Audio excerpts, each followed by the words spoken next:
Cristo es la única garantía que tenemos de seguir avanzando. ¿Cuántos lo creen? La única garantía que tenemos de seguir creciendo, de seguir avanzando, es Cristo. Y es una garantía que opera de forma permanente, porque Cristo es la luz que alumbra el camino y nos hace ver, nos hace identificar, nos muestra la verdadera importancia que las cosas tienen. El tema de hoy es la idolatría, pero vamos a ver, como les dije anteriormente, la idolatría desde un entendimiento y una relevancia mucho más profunda. ¿Para qué? Para no caer nosotros en idolatría, porque pudiera ser que por ahí estemos de alguna manera practicando la idolatría y no nos hayamos percatado de esto. No lo hayamos identificado. El propósito de esta palabra que estamos compartiendo el día de hoy es traer una comprensión, digamos, más exacta de lo que es la idolatría para poder pelear la buena batalla de la fe. Para pelear toda batalla, lo primero que usted tiene que saber identificar es ese enemigo. Y muchas de las grandes guerras que se han perdido es por causa que los que han perdido han tenido un enemigo metido entre sus filas, pasando información, haciendo todo tipo de cosas, y al no identificarlo, se han producido cosas con lo que no contaban. A veces ese enemigo oculto es más peligroso que todo un ejército que sabemos que está allí. A veces en una guerra ha causado más daño un infiltrado que un ejército de miles. ¿Cuántos saben? Entonces vamos a identificar la idolatría, porque la idolatría, si no es el más, es uno de los enemigos más difíciles que estamos enfrentando hoy como hijos de Dios. La palabra ídolo, vamos a comenzar dilucidando ciertas cosas. La palabra ídolo, tanto en hebreo como en griego, proviene de palabras que están relacionadas con imagen, con figura o representación. Grave eso. La palabra ídolo está relacionado con una figura, con una imagen o con lo que sería la representación de algo. Ahora, entendiendo qué es un ídolo, podemos decir que es idolatría. Y la palabra idolatría, para intentar definirlo de la forma más sencilla posible, es el criterio fallido, inexacto, equívoco que podemos nosotros tener en relación a una imagen, a una figura o en relación a una representación. ¿Estamos aquí? ¿Cuándo entendieron eso? Voy a recapitular un momento. Idolatría es no tener exactitud de lo que estás viendo. Es cuando estás viendo algo, pero lo estás viendo según una percepción, según un paradigma que es errado. Un ejemplo así bien básico: muchas personas creen que están adorando a Dios a través de una imagen, pero Dios es espíritu.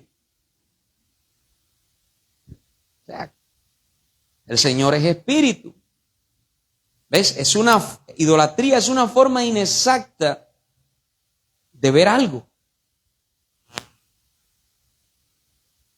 Vamos a dar una definición para ir adentrándonos más en la palabra, porque hay decisiones que nos toca tomar según nuestra percepción y nuestro paradigma, y es lo que va a marcar la diferencia.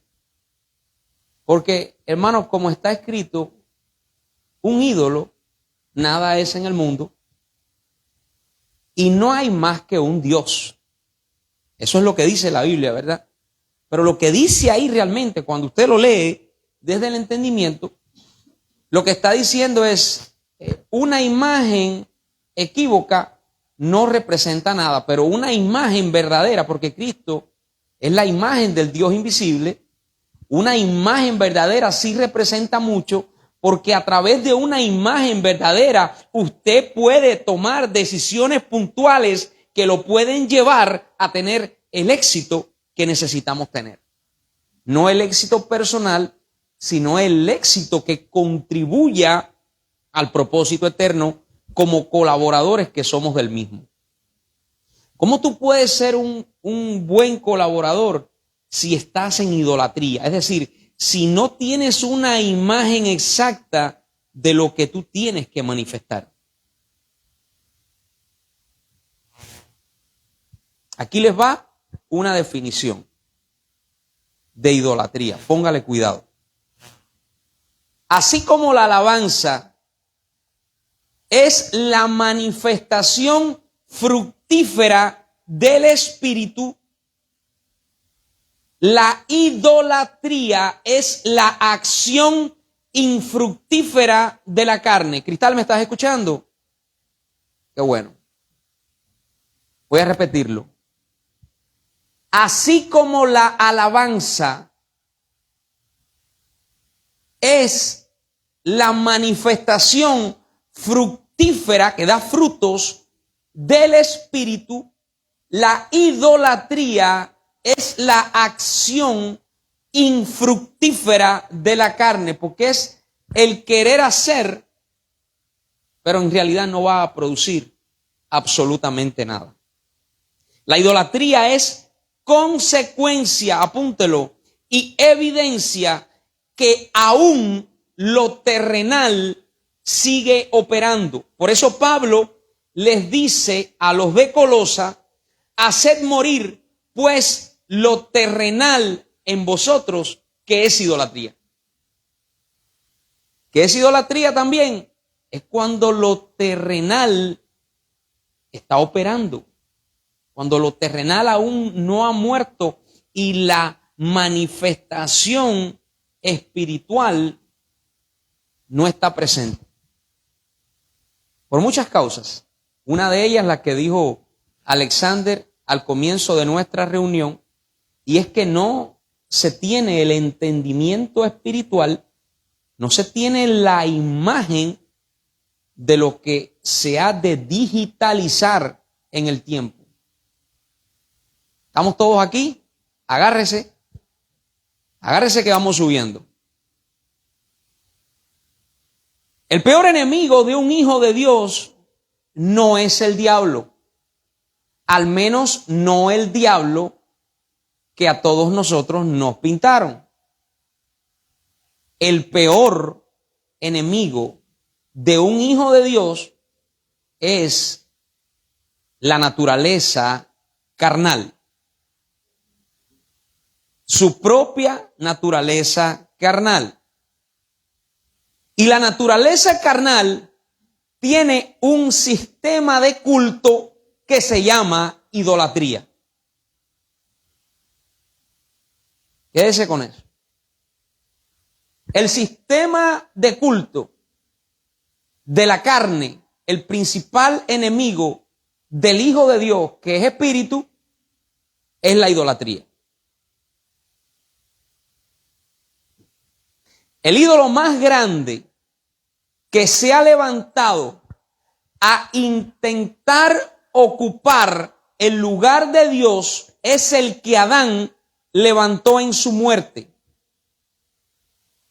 Recuerde que conforme al régimen del espíritu, muerte tiene un significado, y muerte es la separación entre el Hijo y el Padre. ¿Ok? Muerte es la separación en la que el Hijo no tiene comunión con el Padre. Podemos ver en Génesis cómo Dios le dice: de aquí no comas, Adán, porque vas a morir. Sin embargo, Adán comió y no murió en lo natural, no cayó como muerto. Pero lo que sí se produjo fue una separación, y en esa separación se perdió el dominio, se perdió el gobierno que Dios le había dado al hombre. Es decir, que cuando alguien está separado de Dios por causa de no estar en el pensamiento elevado del Padre, allí hay muerte. Y donde hay muerte, hay idolatría. Adán pierde el contacto con su fuente de vida espiritual y queda destituido del poder que Dios le había otorgado. A partir de ese momento, el primer Adán, diga conmigo, la humanidad sin vida espiritual, eso significa el primer Adán. El primer Adán era alma viviente porque era una humanidad que había quedado separada de la fuente y no tenía vida espiritual. Entonces, la humanidad sin vida espiritual necesitaba un Dios. Se había quedado sin Dios. Necesitaba un Dios, en este caso, un ídolo en quien depositar su confianza. Y habiendo comido del árbol del conocimiento del bien y del mal, no le quedaba más opción que postular como Dios al único ídolo que tenía, la única guianza que le quedaba, sus sentidos naturales.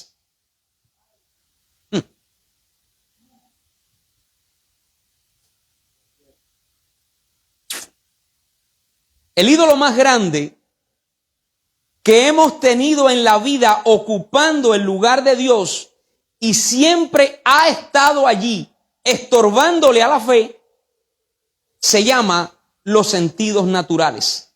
Y fíjese que era lo único a lo que el apóstol Pablo le temía. El apóstol Pablo jamás dijo: ay, qué miedo a la muerte.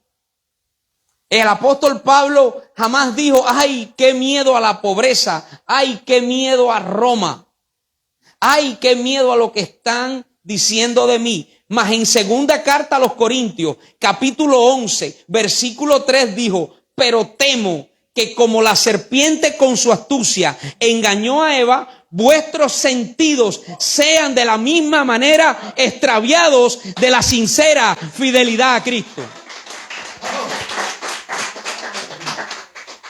Oh my God. Dile a que está a tu lado: deshazte de ese ídolo que hoy tienes. Pero no deshazte para que no disfrutes de lo que disfrutamos a través de nuestro sentido.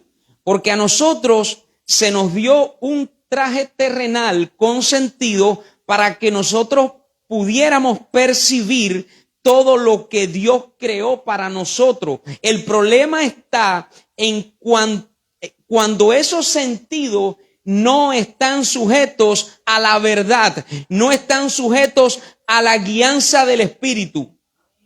Cuando eso sucede y se le entrega el gobierno que es del Espíritu a los sentidos, esos sentidos se van a descarriar y van a querer establecer una realidad que no es la verdad de Dios.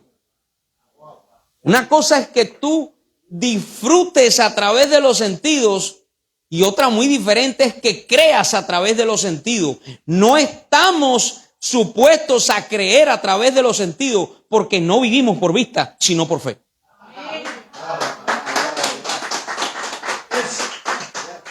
Gloria al Señor. Y yo siento que cuando mi hermano Eri está aquí, como que me ala la palabra, Señor. Y de veras me da. ¿Sabe cómo quedan extraviados los sentidos? De esa misma forma que les acabo de decir. Quedan extraviados dándoles el lugar y la confianza que solamente le pertenece al Señor. Cuando le damos a los sentidos la autoridad de juzgar los profundos asuntos de la vida, nos estamos exponiendo, hermanos, a la vergüenza y a la desilusión. Usted no quiere vivir en vergüenza, usted no quiere sufrir desilusión, no le otorgue las decisiones de su vida a los sentidos. Porque los sentidos siempre van a juzgar desde un sistema de pensamiento que se llama el bien y el mal. Y ya saben ustedes que el que coma de ese árbol queda destituido de la gloria de Dios, sin dominio y sin gobierno. Cuando le damos a los sentidos la autoridad de juzgar los profundos asuntos de la vida, nos estamos exponiendo a eso. Ay, es que yo vi. Ay, es que yo escuché. Ay, es que fulanita dijo. Ay, es que las noticias están diciendo. Ay, es que yo tuve la sensación.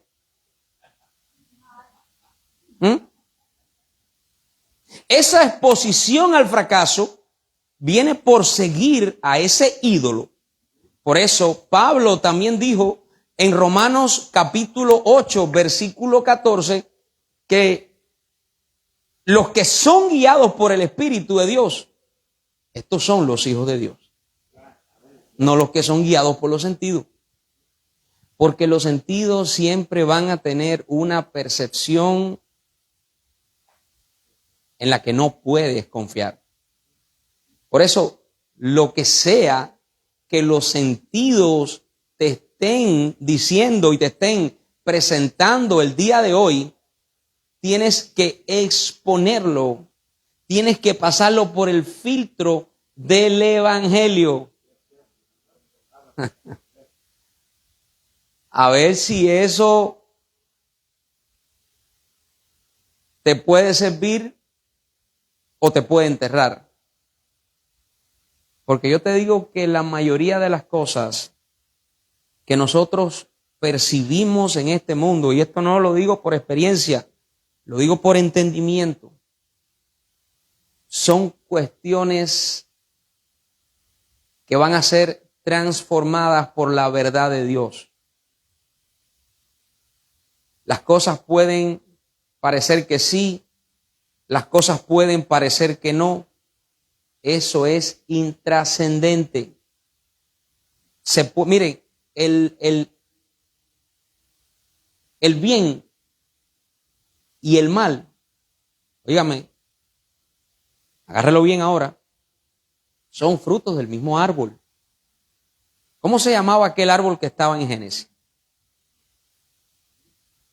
Da igual. Si eso que viene a tu vida, tú lo estás viendo desde los sentidos, se va a presentar de dos formas. Y cualquiera de las dos formas es lo mismo. No es lo que tiene que importarte. Se puede presentar como bien y se puede presentar como mal. Pero si tú no comes de ese árbol, donde esos dos frutos están ahí colgados, y tú comes del árbol de vida, a ti lo que te tiene que importar es que eso te va a obrar para bien. Porque el bien y el mal, visto desde el régimen del Espíritu, vienen vestidos de gloria. Siempre. Y vas a ver que en tu vida, en tu realidad, van a haber muchas cosas que parecen malas. Pero si lo ves desde el régimen correcto, desde el enfoque que tienes que verlo, vas a ver que detrás de eso hay un plan de Dios para ti. Vas a ver que detrás de eso hay un plan de Dios para ti. Una virgencita de yeso. Un muñeco ahí que no se puede ni fumar el tabaco que le pusieron. Hermano, yo cuando fumaba, hermano, a mí me daba lo mismo un suave que un fuerte, hermano. Y si me lo daba, me lo fumaba. Ya después, imagínate con esta revelación, ¿quién va a fumar ni quién va a hacerse daño si sabemos que en lo natural lo más preciado que tenemos es este traje terrenal para poder habitar y cumplir el propósito por el cual estamos aquí? Pero un ídolo nada es en el mundo. Todas esas cosas son intrascendentes. Pero lo que tú ves, lo que tú oyes, lo que tú hablas, sin hacerlo desde el entendimiento del Espíritu, eso sí puede ser una verdadera amenaza para ti. Y tal vez sea el ídolo que hoy estás levantando.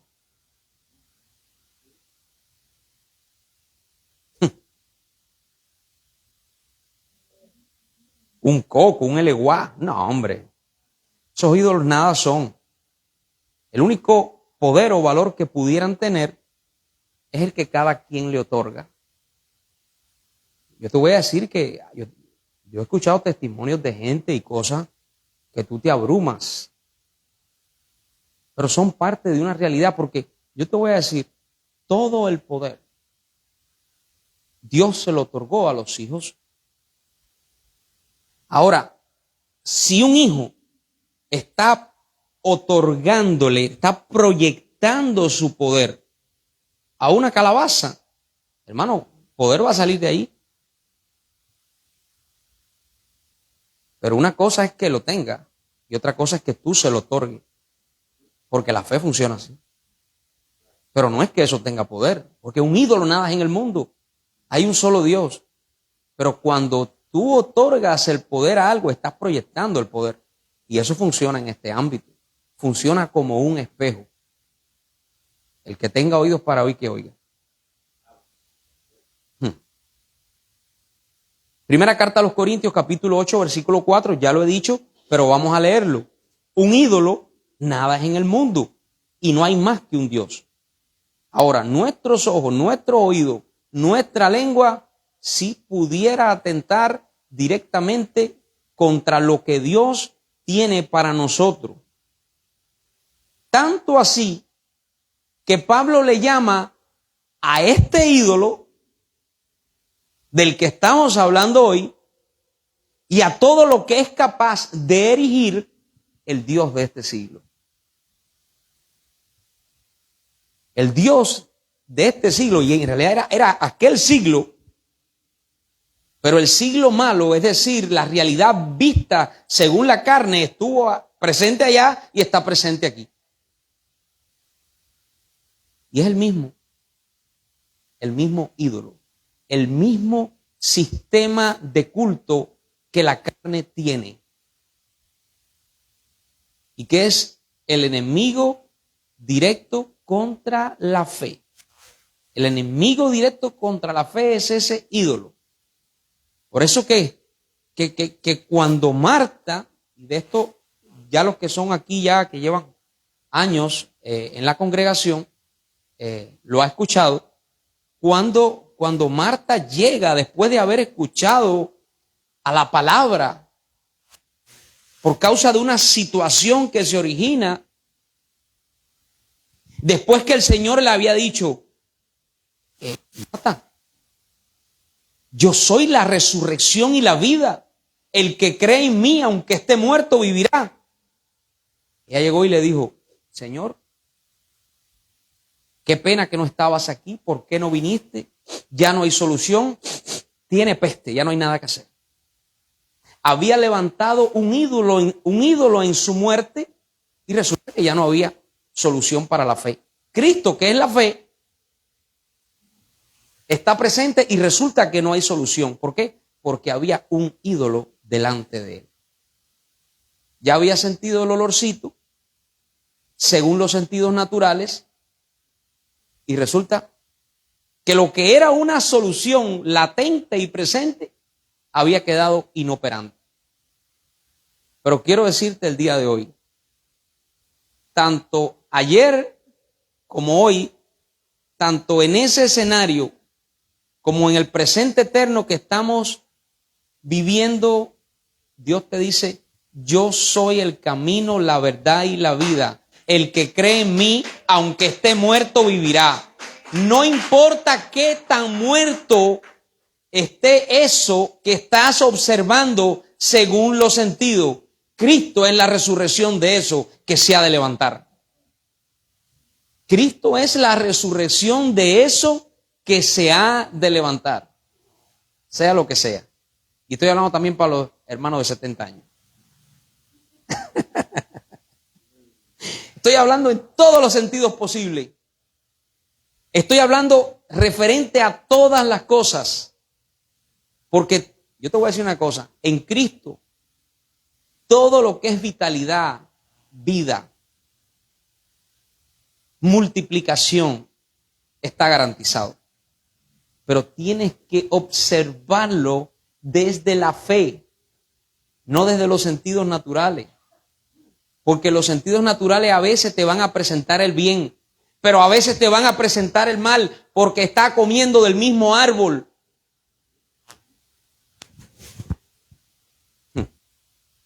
Pablo le llama el Dios de este siglo. El asunto estriba en que existen solo dos formas de ver la vida.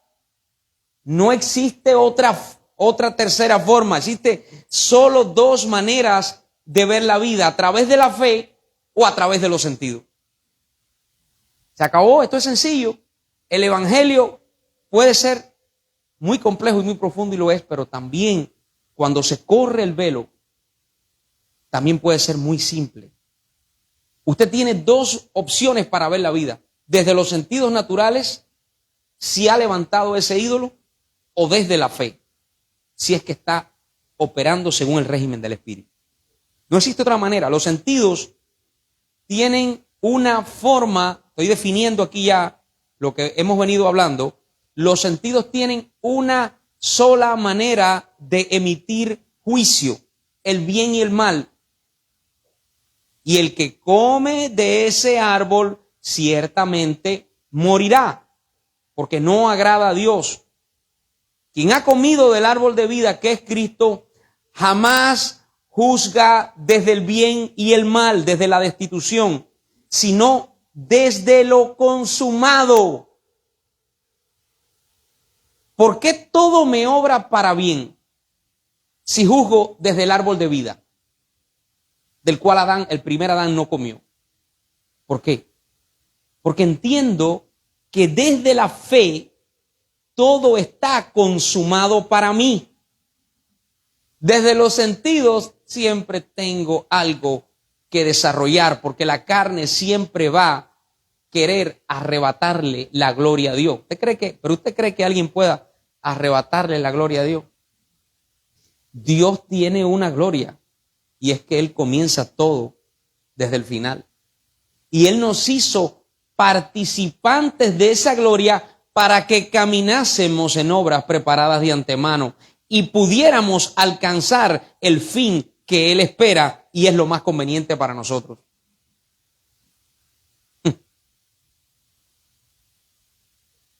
En el Antiguo Testamento se habla de los sentidos, pero es puesto un velo para que no les resplandeciera la luz del Evangelio, porque no era para ellos, dice el apóstol Pablo, sino para nosotros. El Salmo 135:15 dice de esta forma: Los ídolos de las naciones son plata y oro, obra de manos de hombres. Tienen boca y no hablan. Tienen ojos y no ven. Tienen orejas y no oyen. Tampoco hay aliento en sus bocas. Y ahora viene lo importante, lo que le pone el sello a esto. Dice, semejantes a ellos son los que lo hacen. ¿Por qué? Porque es una proyección que se está emitiendo. ¿Por qué una persona erige algo? Porque es incapaz de vivir en una fe. Tiene que proyectarla. Porque no tiene la identidad para poder llevar a cabo esa manifestación y la proyecta. El hombre en Adán no ha hecho más que eso, no ha hecho más que proyectar su condición y adorarla. No hay otra cosa que pueda hacer el ego, porque el ego es una proyección constante, mas el espíritu una manifestación eterna. El ego es eso. El ego es una proyección constante. El ego es lo más aburrido que hay. Pero hay tanta riqueza en la manifestación eterna del Espíritu que cuando tú lo vives a través de la fe, tú mismo quedas sorprendido. ¿Cómo es posible que una persona pueda estar? Hermano, personas a veces llevan 10 años para llegar aquí a los Estados Unidos y una persona en una semana está aquí, hermano. Porque los sentidos naturales están sujetos al tiempo y el espacio, más la fe a lo que está consumado. Gloria al Señor. Pablo dijo, ahora vemos por espejo oscuramente, mas entonces ¿cuándo? Ya lo vimos la semana pasada, entonces que cuando quitamos ese ídolo del medio y comenzamos a vivir a través de la fe, a través de esa imagen que es la certeza de lo que se espera, la convicción de lo que no se ve, porque no están presentes los sentidos. Este mensaje hasta yo voy a tener que verlo, porque estoy diciendo cosas aquí que sí, pero es maravilloso cuando tú entiendes y dejas de sufrir, porque tú entiendes que tú no tienes que vivir por los sentidos, porque vivimos por fe, no por vista. Y lo que no es de fe es pecado.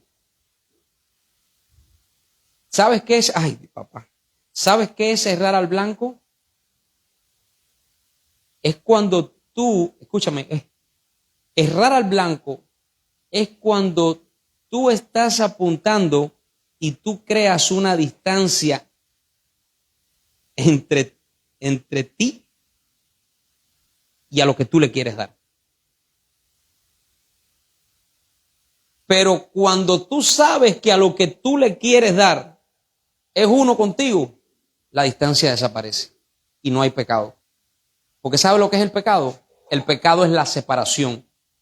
Y tú no puedes fallar cuando tú apuntas a lo que es uno contigo. Mucha gente falla en querer tener éxito, pero cuando tú vives como más que vencedor,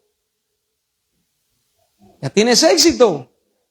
Ya no puedes vivir en pecado. Pecado, la palabra pecado, errar al blanco. ¿Cómo una persona puede errar al blanco si hay una distancia entre dos puntos? Pero en el uno no puede haber pecado. Mire qué cosa más linda. ¿Por qué Cristo quitó el pecado? Y eso es una cosa que es otro mensaje. Porque quitó la distancia, la pared intermedia de separación que nos era contraria, abriendo el camino nuevo y vivo al lugar santísimo, que no es más que la mente de Cristo, donde tú sabes que Cristo es uno contigo, tú con Cristo, y todas las cosas fueron reunidas en Él. Fíjese bien, si tú eres uno con Cristo y Cristo es uno contigo, y todas las cosas fueron reunidas en Él, entonces todas las cosas fueron reunidas en ti también, porque tú estás en Él. Entonces no puedes pretender alcanzar algo que ya tú tienes. Tienes que vivir como si lo hubieras poseído.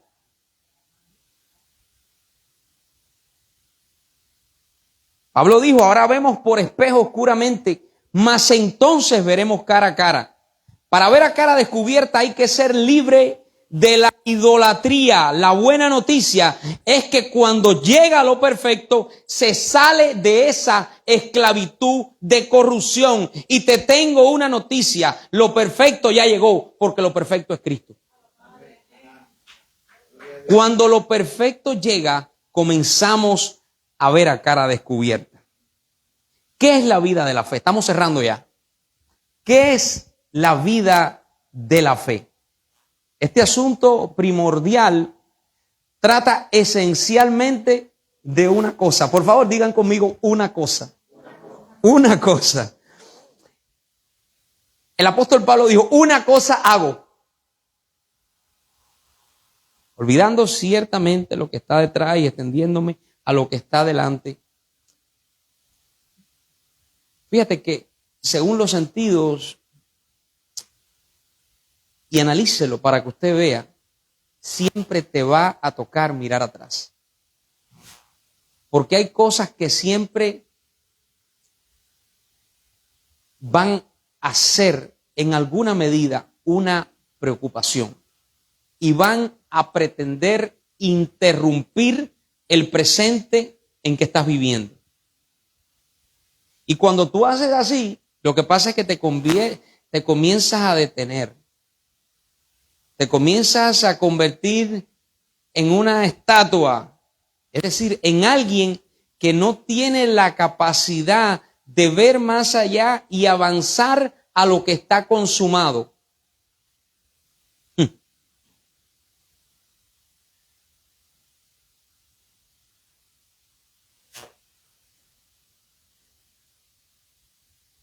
Una cosa, y esa cosa trata acerca de cómo estamos viendo la vida. Si la estamos viendo desde la luz o desde las tinieblas. Si la estamos viendo desde el entendimiento espiritual o desde nuestros sentidos naturales. Básicamente, en esto, hermanos, es que se resume absolutamente todo. En el pacto del Espíritu, la idolatría adquiere su verdadera connotación. Cuando un evento de esta realidad material, de una u otra forma, a usted y a mí nos confronta y nuestros sentidos gobiernan lo que somos y debemos hacer, ahí está presente la idolatría. Cuando los sentidos te dicen, yo creo que vamos a tener que salir de la Florida porque ahora con esto. Ahí, exactamente. Es que me gusta eso. Me gusta eso porque cuando nosotros entendemos que nosotros somos nacidos del Espíritu, entendemos también que el Espíritu nos va a tener en el lugar donde necesitamos estar. El Espíritu nunca te va a tener en un lugar equivocado. Por eso me gusta que el hermano diga, yo nací aquí, porque es aquí donde en el tiempo presente, en el presente eterno, Dios lo quiere tener. Y es muy bueno adoptar realmente una idiosincrasia espiritual y conectarla con todo lo que forma parte de esa realidad. No para volverte parte de la realidad, sino para poder influenciar la realidad con lo que es eterno y con lo que está dentro de ti, que es Cristo. Entonces el Evangelio no nos fue dado para ocupar, como dijo mi esposa el otro día en lo que compartió, el asiento de un lugar un domingo en la mañana y sentirnos bien con Dios, sino para que los sentidos naturales no gobiernen en ninguna medida nuestras confesiones. Es decir, lo que hablamos en respuesta a lo que hemos visto. Terminando ya, quiero leerles primera carta a los Corintios, capítulo 10. José, si puedes, ponme ahí una musiquita suave ya para ir finalizando. Y quiero que entendamos unas cosas ya para cerrar e irnos sellados en el espíritu del entendimiento en relación a esta palabra. Y es que el Israel natural, el problema de Israel no fue que no eran cristianos. El problema de Israel no fue que Dios no estaba con ellos, sino la interpretación equivocada de lo que les estaba pasando. Oiga bien, voy a repetirlo. El problema de Israel no es que no se congregaban, no era que no tenían un líder, no era que no eran hijos de Dios, no era que no tenían el respaldo de Dios, era la interpretación incorrecta de lo que les estaba pasando. Y quiero decirte, algo te está pasando hoy, pero no puedes verlo a través de los sentidos. Tienes que verlo a través de la fe. Algo, escúchame, algo nos está pasando a todos, pero el éxito eterno que esos sucesos o ese suceso que esto tiene en tiempo y espacio, lo que lo va a definir es la interpretación que vamos a tener. Israel vio todo desde sus sentidos naturales y no pudieron apreciarlo, no lo pudieron valorar. No le dieron el valor que todo aquello que les estaba ocurriendo tenía.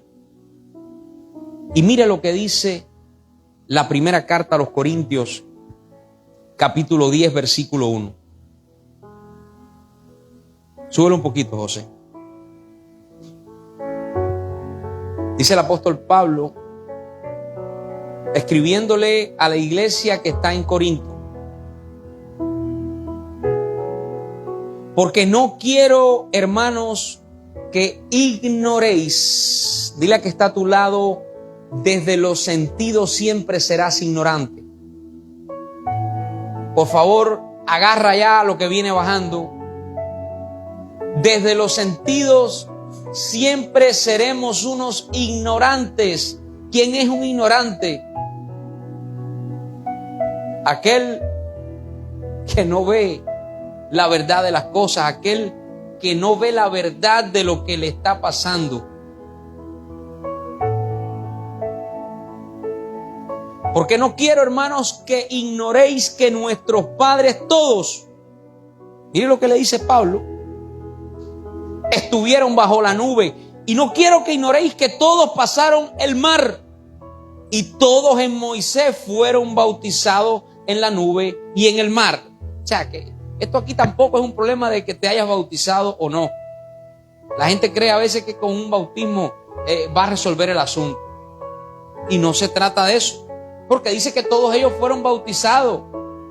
Y fueron bautizados de una manera extraordinaria. Y sin embargo eso no sirvió para nada, hermano. Todos estuvieron bajo la nube y todos pasaron el mar. Y todos en Moisés fueron bautizados en la nube y en el mar. Y todos comieron el mismo alimento espiritual. Y todos bebieron la misma bebida espiritual, porque bebían de la roca espiritual que los seguía. O sea, ellos no tuvieron tampoco falta de cobertura. Otro asunto que puede estar presente, pero que tampoco es determinante. Aquí lo determinante, mi hermano, es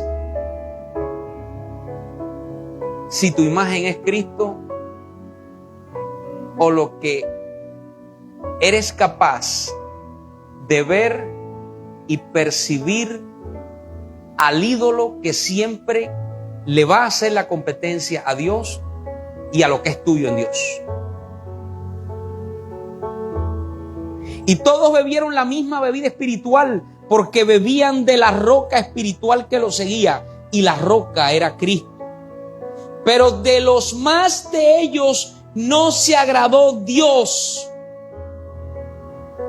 por lo cual quedaron postrados en el desierto. Mas estas cosas, aquí viene lo importante, sucedieron como ejemplos para nosotros, para que no codiciemos cosas malas como ellos codiciaron, ni seáis idólatras como algunos de ellos.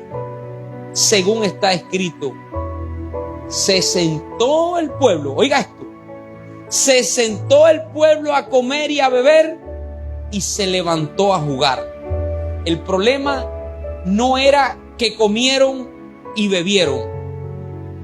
El problema es que al no tener una imagen verdadera de lo que estaban viviendo, no le dieron importancia. Porque los sentidos te van a presentar siempre